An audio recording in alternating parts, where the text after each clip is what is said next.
नमस्कार, पक्ष विपक्ष देख रहे हैं आप। मैं हूं आपके साथ रेशु त्यागी। 3 मई को जातीय हिंसा भड़कने के बाद से मणिपुर में कम से कम 54 लोगों की जान जा चुकी है।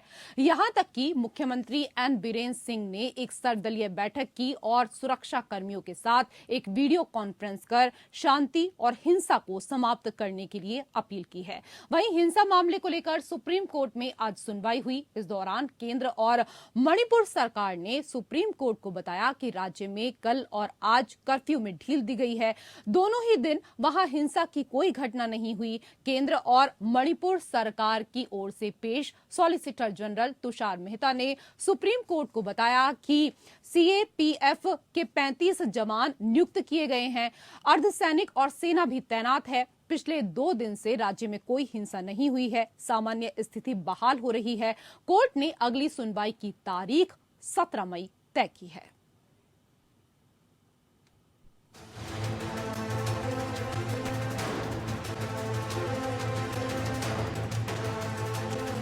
पूर्वोत्तर राज्य मणिपुर में जारी हिंसा भले ही थम गई है, लेकिन ये शांति तनावपूर्ण ही है। कई जिलों में सेना की बड़ी तैनाती है और फ्लैग मार्च किए गए हैं। इस बीच मणिपुर से करीब 2500 लोगों ने बीते 3 दिनों में असम में शरण ली है। अधिकारियों के मुताबिक 300 लोग तो ऐसे हैं जिन्होंने मिजोरम में शरण ली है। असम के काछार जिले में 8 शेल्टर कैंप बनाए गए हैं। वहीं भारतीय जनता पार्टी के विधायक जिंगांगलूंग गंगमेई ने मणिपुर उच्च न्यायालय के उस आदेश को चुनौती देते हुए उच्चतम न्यायालय का दरवाजा खटखटाया है, जिसमें मैतेई समुदाय को मणिपुर की जनजाति के रूप में अनुसूचित जनजाति का दर्जा देने के संबंध में आदेश दिया गया था। उधर उत्तर प्रदेश के मुख्यमंत्री योगी आदित्यनाथ ने गृह विभाग को राज्य के उन छात्रों की मदद करने का निर्देश दिया है जो इस समय हिंसा प्रभावित मणिपुर में फंसे हुए हैं। वहीं कांग्रेस के वरिष्ठ नेता शशि थरूर ने कहा कि भाजपा को सत्ता में लाने के 1 साल बाद ही मणिपुर के मतदाता घोर विश्वासघात महसूस कर रहे हैं। इस दौरान उन्होंने मणिपुर में राष्ट्रपति शासन लगाने की भी मांग की है। आपको बता दें कि मणिपुर में पिछले हफ्ते आदिवासियों और बहुसंख्यक मैतेई समुदाय के सदस्यों के बीच हिंसक झड़प हुई थी, जिसमें अब तक हजारों लोग विस्थापित किए जा चुके हैं और कम से कम 54 लोग मारे गए हैं। दरअसल मणिपुर हाईकोर्ट ने 19 अप्रैल को एक फैसला लिया था, जिसमें राज्य सरकार ने कहा था कि वो मैतेई समुदाय को एसटी का दर्जा देने पर विचार करे। इसके बाद राज्य के आदिवासी समुदाय के लोग भड़क गए थे और इसी के विरोध में all tribal students union of Manipur ने एक मार्च निकाला था। इस दौरान हिंसा भड़क गई और फिर पूरे राज्य में हालात बिगड़ते चले गए। हिंसा के बाद न सिर्फ राज्य बल्कि केंद्र सरकार पर भी सवाल उठ रहे हैं। Bureau report, APN news.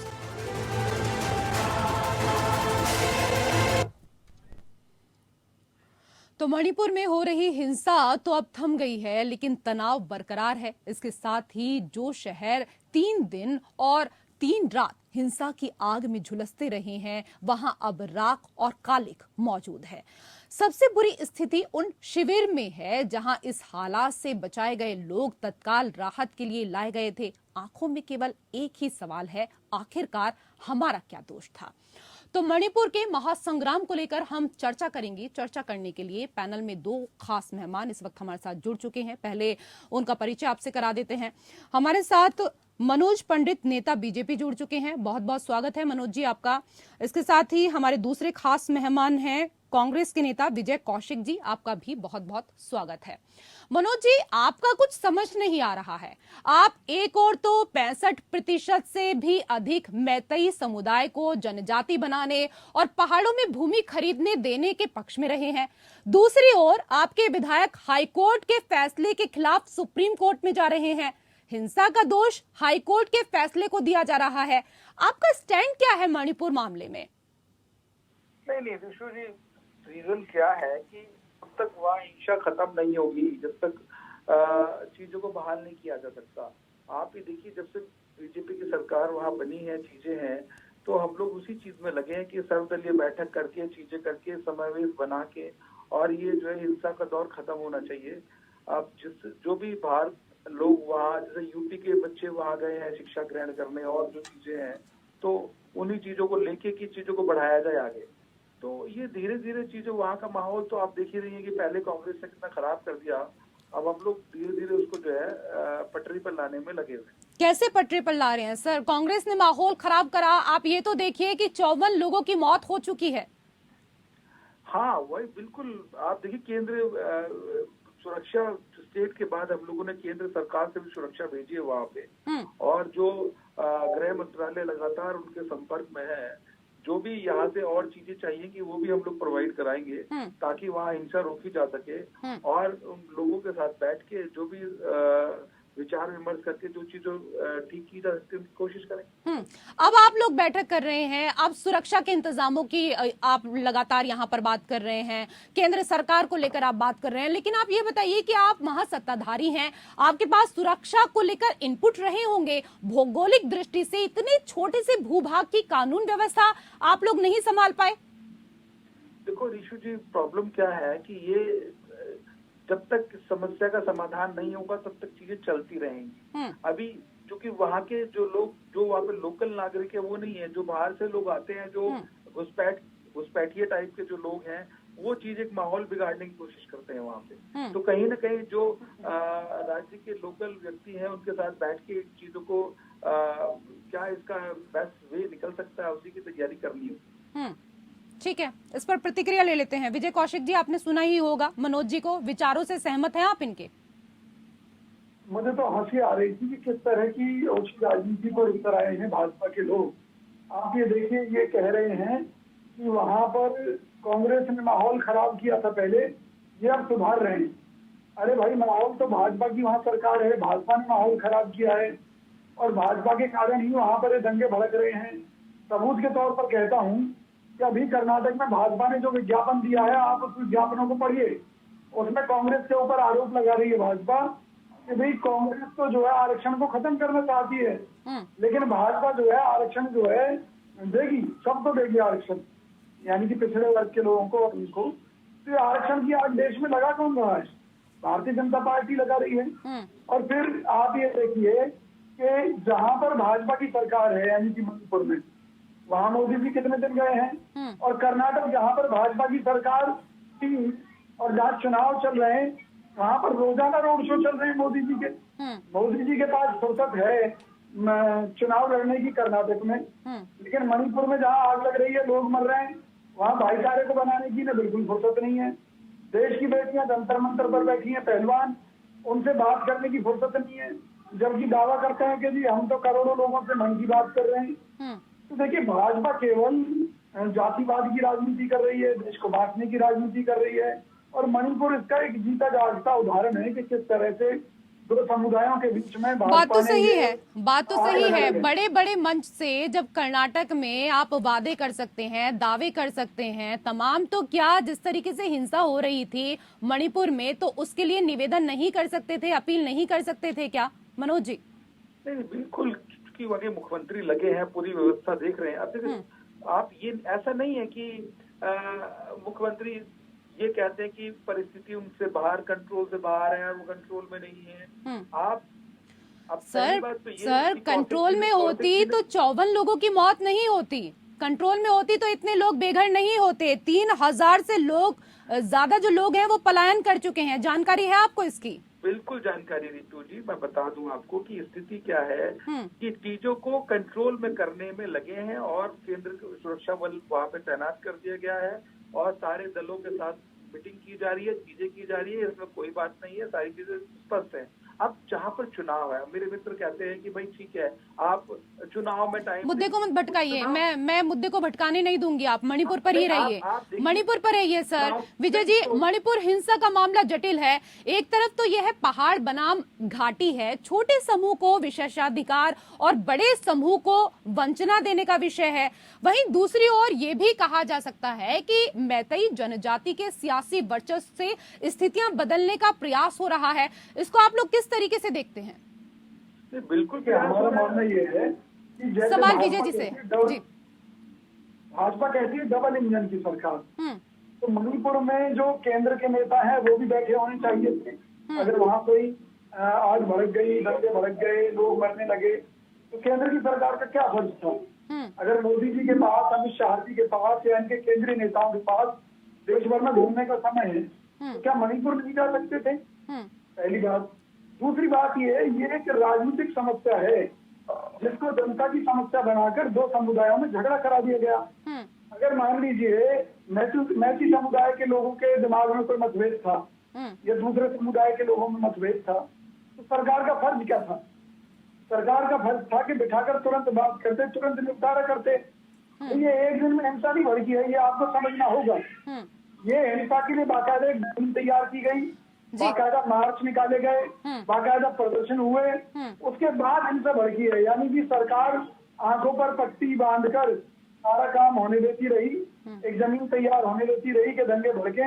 और जब इतने लोगों की मौत हो गई, जबकि हमारे पास आंकड़ा ये है कि 100 से ज्यादा लोग मारे जा चुके हैं, उन परिस्थितियों में भी देश के प्रधानमंत्री जो ये कहते हैं कि जिनकी बात में जादू है, उन्होंने क्यों नहीं मन की बात की मणिपुर के लोगों से? क्यों नहीं उन्होंने वहां उन लोगों से बात करके उनका समाधान करने की कोशिश की? फिर इनका डबल चेहरा देखिए। कर्नाटक में ये कहते हैं कि हम आरक्षण के पक्ष में हैं, तो भाई वहाँ मणिपुर में तुम अलग बात क्यों कहते हैं?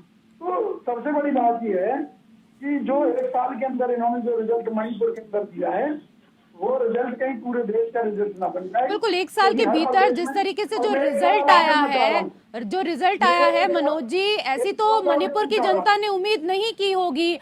मणिपुर में लंबे समय से मांग रही है कि मैतेई को पहाड़ों से अलग किया जा रहा है, जबकि जिन्हें जनजाति का दर्जा मिला हुआ है वो सिकुड़ते वैली में भी जमीन खरीद सकते हैं, और इस मांग का विरोध भी उतना ही पुराना है। आप लोग ठीक से आकलन नहीं कर पाते हैं क्या? आप ये देखिए कि अब चुनाव चल रहा है, अभी कौशिक जी कह रहे हैं भाई चुनाव में, तो यही कौन से चुनाव में वहां पहुंच गए? कांग्रेस तो सारी चुनाव, भाई बीजेपी चुनाव में लगी है, ठीक है, हम लोग चुनाव में लगे, ठीक है, पर लेकिन अब सारे ये कहते हैं कि भाई आप लोग चुनाव में क्यों नहीं है? भाई हम लोग चुनाव में हैं तो आप भी चुनाव में हैं। आप भी कौन से नेता वहां जाके पहुंच गए हैं कि भाई ठीक है चीजें हो रही है? ये लोकल नेता जो वहाँ के हैं, मुख्यमंत्री है, चीजें हैं वहाँ आऊंगे विजय जी आपके पास, चीजें निपटी हो जाती है, उन चीजों को निपटाया जा रहा है। अभी बात करेंगे कि वो खिलाड़ी वहाँ जंतर मंतर पे बैठे हुए हैं, आपने कर्नाटक में ये कह दिया, ये सब चीजें अलग, इन मुद्दों को वहाँ के मुद्दों से जोड़ने का मतलब निकलता। अभी हम जो बात कर रहे हैं, ठीक है, वहाँ के मुद्दे नहीं जोड़ने चाहिए, ठीक है, चलिए मैं आपकी बात को ही बड़ा कर देती हूँ, लेकिन जो मणिपुर के मुद्दे मैं उठा रही हूँ, आप उसका तो जवाब दे दीजिए ना। मैंने जो सवाल किया उस पर तो आप जवाब दे दीजिए। मेरा सवाल ये था कि मणिपुर में लंबे समय से मांग रही है कि मैतेई को पहाड़ों से अलग किया जा रहा है, जबकि जिन्हें जनजाति का दर्जा मिला हुआ है वो सिकुड़ते वैली में भी जमीन खरीद सकते हैं, और इस मांग का विरोध भी उतना ही पुराना है। आप लोग ठीक से इसका आकलन नहीं कर पाए क्या, जिस वजह से ये पूरा मामला हुआ? नहीं, अगर ये चीजें आप कहीं ना कहीं त्रुटि तो रही है ना, आप कहीं त्रुटि है तभी तो हो रहा है। अगर त्रुटि निपट गई होती तो शायद घटना ना घटती। ठीक है, त्रुटि कह रहे हैं इसको, विजय जी क्या कहेंगे अब आप? त्रुटि ये मान रहे हैं तो राष्ट्रपति शासन की अनुशंसा करें, वहाँ पर राज्यपाल और केंद्र सरकार राष्ट्रपति शासन लगाए। जब ये खुद मान रहे हैं कि वहाँ पर सरकार फेल रही है तो राष्ट्रपति शासन लगाइए। सरकार और दूसरी बात इन्होंने एक बात कही, देखिए इन्होंने कही कि कांग्रेस नेताओं को वहाँ जाना चाहिए, बिल्कुल जाएंगे। प्रदेश की सरकार और केंद्र की सरकार हमारे नेताओं की सुरक्षा की गारंटी ले ले, क्योंकि वहाँ जो आपने हालात खराब कर रखे हैं और जिस तरह से आपकी पार्टी ओछी राजनीति कर रही है, जिस तरह से कर्नाटक में भी ये सामने आई है एक ऑडियो जिसमें मल्लिकार्जुन खड़गे की हत्या की बात हो रही है, उनके परिवार के सफाई की बात हो रही है, तो आप सुरक्षा की गारंटी दीजिए। पूरी की पूरी कांग्रेस आपको खड़ी दिखाई देगी, और जो वहाँ हमारे प्रदेश के कांग्रेस के कार्यकर्ता और नेता हैं वो वहाँ पर अपना योगदान दे रहे हैं इस सामाजिक सद्भाव को बनाए रखने के लिए, दो वर्गों की लड़ाई को खत्म करने के लिए। कांग्रेस के सभी नेता वहाँ काम कर रहे हैं, लेकिन सवाल ये है कि मोदी जी चुप क्यों हैं? मुझे अभी मनोज जी, अभी आपने त्रुटि को लेकर बात की, तो जैसा कि विजय कौशिक जी ने भी कहा कि भाई राष्ट्रपति शासन वहां पर लग जाना चाहिए। शशि थरूर भी इसी बात को कह रहे थे। शशि थरूर कह रहे हैं कि बीजेपी को सत्ता में लाने के 1 साल बाद ही मणिपुर के मतदाता घोर विश्वासघात महसूस कर रहे हैं।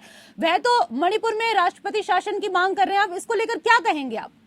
विशु जी आप ये बताइए कि ये तो कांग्रेस से डिमांड करेगी ना, ठीक है, करने में उनकी डिमांड से कोई लेना देना नहीं है। आप 1 साल के बाद ही लोगों को लगने लगा कि चीजें नहीं है। आप ये बताइए कि जो लोकल वहाँ पर विंग है, जो वहाँ के मुख्यमंत्री हैं, जो वहाँ के इनके विपक्ष के नेता हैं, ये समस्या उन्हीं लोगों को बैठ के निपटानी है। जब वो नहीं निपटेगी तो केंद्र सरकार हस्तक्षेप करेगा और चीजें करेगा। आपने जो डिमांड की वो डिमांड पूरी की जा रही है, आपको सुरक्षा बल दिया जा रहा है, आपको चीजें दी जा रही है, सारी चीजें वो मिल रही है, ऐसा तो है नहीं। पर लेकिन ये थोड़ी कि पूरी भाजपा जाके वहां बैठ जाएगी, मोदी जी खुद जाके पूरी कमान संभालेंगे, ऐसा थोड़ी है भाई। जो वहाँ के लोग हैं वो ही वहाँ पे नियंत्रण करेंगे। जब उनकी बस की नहीं है तो बताए, तो केंद्र सरकार उनको मदद करेगी। अब तो पॉजिटिव अच्छा चाहते ठीक कि है, मोदी जी आप कह रहे चले हैं कि जाएं वहाँ पूरी पे। आप कह रहे हैं पूरी बीजेपी नहीं पहुंच जाएगी, तो ये बताइए ना कि पूरी बीजेपी चुनाव के समय वोट मांगने के लिए कैसे पहुंच जाती है बाकी राज्यों में? नहीं, चुनाव आप ये देखिए, नहीं चुनाव तो बताइए ना चुनाव है सर। ना। हाँ, अब चुनाव है, लोग मर रहे हैं, वो आपके लिए बड़ी बात नहीं है। चुनाव आपके लिए ज्यादा इम्पोर्टेंट है। कर्नाटक में चुनाव कराने ऐसा तो नहीं है कि कर्नाटक में चुनाव कराने नहीं गए। ठीक है, चाहे कांग्रेस मैं वहाँ पर है, इसका चाहे जवाब लोग लूंगी, वहाँ पर मैं है। इसका जवाब लूंगी। विजय जी, आप कुछ कहना चाह रहे हैं? विजय जी, मणिपुर की कुल आबादी में मैतेई समुदाय की हिस्सेदारी 64% से भी ज्यादा है, जबकि भौगोलिक रूप से वो सिर्फ 10% भूमि में सीमित है। वहीं अन्य 33 जनजातियां जो कुल आबादी की करीब 35% हैं, उनका 90% भूमि पर नियंत्रण है। जनजाति के लोग वैली में जमीन खरीद सकते हैं, लेकिन मैतेई पहाड़ों में नहीं खरीद सकते। एक ही राज्य के लोगों के लिए दो तरह का कानून कहां तक उचित है? हिंसा की हम आलोचना करते हैं, लेकिन ये तो विशेषाधिकार प्राप्त समूह की हट हुई ना, इसके आगे झुकना भी कहां तक उचित है? रेशु जी, मुद्दा ये नहीं है। मुद्दा ये है कि सर, पूरा मुद्दा तो यही है जो मैंने सवाल किया, पूरा मुद्दा ही यही है। नहीं रेशु जी, मेरे कहने का भाव आप समझने की कोशिश कीजिए। मैं क्या कहना चाहता हूँ। जी। मेरे कहने का भाव ये है कि मान लीजिए कि किसी भी प्रदेश के दो समुदायों में किसी बात को लेकर ठन गई, आपस में झगड़ा एक दिन में तो शुरू नहीं हुआ ना। तो मुझे ये बताइए कि भी अगर मान लीजिए कि अगर किसी समुदाय को अपने हितों की चिंता है, तो सीधी सी बात है, उसने पहले दिन से ही तो बम फोड़ने शुरू नहीं कर दिए ना। पहले वो लोग सरकार से उन्होंने मांग की, वो सड़कों पर आए, उन्होंने प्रदर्शन शुरू किए, तो सरकार कहाँ सो रही थी? और अब हालात की भयावहता का अंदाजा आप इस बात से लगा सकते हैं कि योगी आदित्यनाथ, जो कि उत्तर प्रदेश के भाजपा के मुख्यमंत्री हैं, उन्होंने कहा है कि भी वो मणिपुर से अपने जो यूपी के लोग हैं उन्हें वापस लाएंगे सुरक्षित। इधर हरियाणा के मुख्यमंत्री जो भाजपा से हैं, मनोहर लाल खट्टर, उन्होंने कहा कि भी वो अपने हरियाणा के लोगों को निकाल कर लाएंगे। भाई इससे अंदाजा लगा सकते हैं कि मणिपुर में जो आग है वो कितनी जबरदस्त फैल चुकी है। वहाँ की जो प्रदेश की भाजपा की सरकार है वो पूरी तरह से फेल साबित हुई है। मेरा मानना ये है कि मान लीजिए अगर कोई जनजाति गलत मुद्दे को लेकर लड़ रही है, तो आप कहो तो सही, भाई भाजपा के लोगों को कहना तो चाहिए कि कौन गलत है कौन सही। अगर इन्हें सत्ता दी है तो इनका फर्ज ये था कि भी ये समझाते। क्या इन्होंने समझाया? इन्होंने कुछ नहीं किया। इन्होंने इस मुद्दे पर डे वन से राजनीति की है। इन्होंने दो समुदायों के बीच में, क्योंकि ये फूट डालो राज करो की राजनीति करते हैं ना, ये हर चीज में अपना फायदा ढूंढते हैं। तो इसलिए इन्होंने न किसी को समझाने की कोशिश की, न किसी कानून को सही करने की कोशिश की कि भाई अगर किसी जनजाति के साथ अन्याय हो रहा है तो हम दूसरे को मौका दें। ये तो हाई कोर्ट के एक मुद्दे को लेकर इन्होंने जो भ्रम की स्थिति जनता के अंदर कायम की, उसका परिणाम आप ये देख रही हैं। अगर सरकार ने सही समय पर इन लोगों की चिंताओं को मिल बैठकर निपटाया होता तो निश्चित तौर पर ये समस्या नहीं आई होती। और उसमें जो बड़े लेवल पर लोगों की प्रॉपर्टी में आग लगी है, नुकसान हुआ है सरकार का, जनता का, और जिन लोगों की मौतें हुई हैं, उनके परिवार प्रभावित हुए हैं, तो उन सब का जिम्मेवार देखा जाए तो मोदी जी हैं। क्यों? क्योंकि मणिपुर में मुख्यमंत्री के नाम पर वो चुनाव नहीं होता है, मणिपुर के विधायक के नाम पर वो चुनाव नहीं होता है, वो चुनाव होता है मोदी जी के नाम पर। यही पूरे देश में स्थिति है। तो जब वहाँ की अगर सरकार फेल है तो इसकी जिम्मेवारी मोदी जी को लेनी चाहिए। और जब वहाँ की राज्य सरकार फेल हुई है तो वहाँ पर राष्ट्रपति शासन लागू बिल्कुल, राज्य सरकार का फेल्योर है, ये तो बात मनोज जी आपको माननी पड़ेगी। लेकिन देखिए कि पहले भी वहां विवाद हुए हैं, ऐसा नहीं है कि पहली बार इस तरह का विवाद वहां पर हुआ है, लेकिन तब सिविल सोसाइटी की मदद से इसको सुलझा लिया जाता था। इस बार तो सिविल सोसाइटी भी सरकार के साथ नहीं है। ईशु जी, स्थिति क्या है कि सिविल सोसाइटी सरकार के साथ नहीं है, अभी हम लोग जो सर्वदलीय बैठक और सारे लोगों के साथ जो मीटिंग कर रहे हैं वो कहीं ना कहीं उनकी समस्याओं को लेके ही विचार विमर्श किया जा रहा है कि कैसे इस समस्या का निपटारा किया। आप देखिए हमारे विधायक सुप्रीम कोर्ट गए, क्यों गए सुप्रीम कोर्ट? कहीं तो कुछ चीजें ऐसी हैं कि उनका रास्ता सुप्रीम कोर्ट के साथ सरकार को चाहिए था। आप मेरे मित्र तो की खुद की क्या हैसियत है पड़े हैं कि मोदी जी क्यों नहीं गए, मोदी जी क्यों नहीं गए, मोदी जी वहाँ बैठेंगे जाके।